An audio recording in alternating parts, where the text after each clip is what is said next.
In case you've just joined us, our guest on this episode of Question Time is the CEO of Eco Electricity Distribution PLC, Mr. Oladele Amoda. Join us again.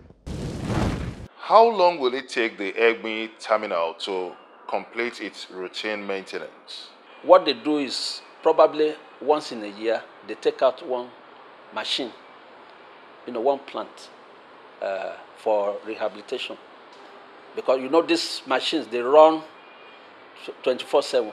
They run year in, year out. So they need to maintain the machine. And it's a planned one.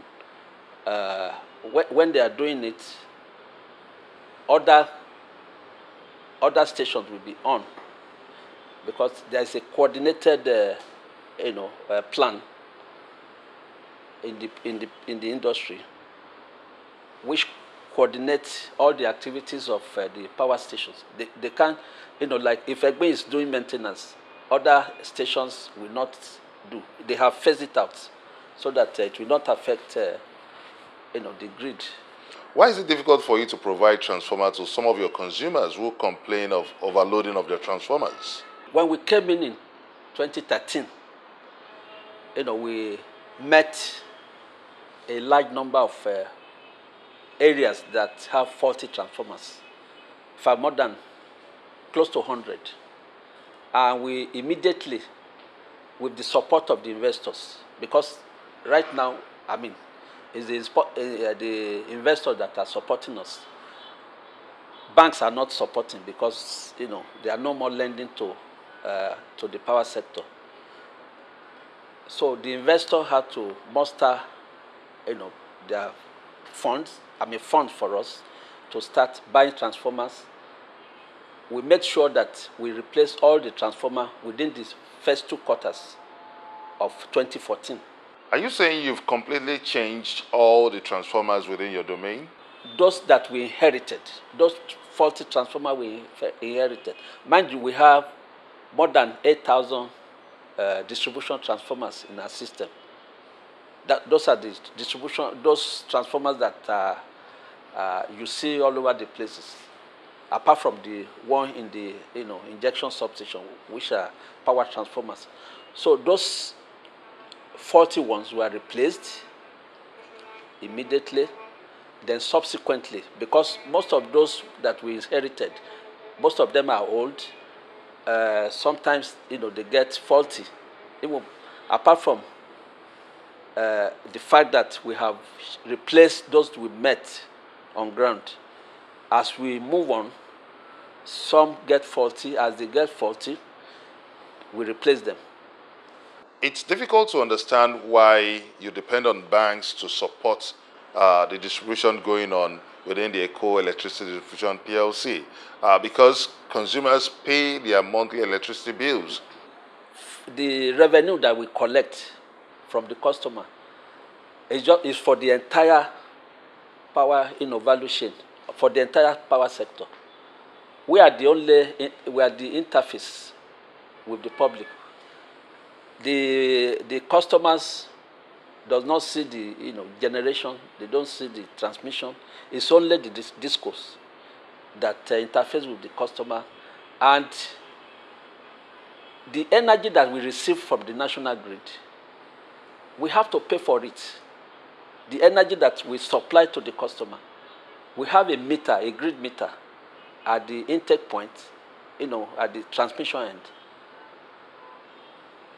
from which a bill is given to us, just like we give bills to the customer. Are you suggesting that the revenue generated within the eco distribution zone isn't sufficient to provide transformers for your consumers? No, well, I'm just trying to explain where the money goes. 70% of the money that we collect as revenue from customers goes back, to the other stakeholders in the power value chain.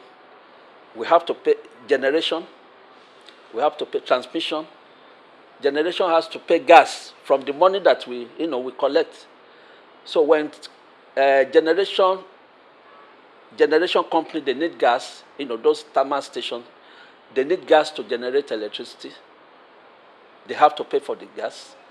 And we have to pay the generation company for them to be able to pay for the gas they are receiving.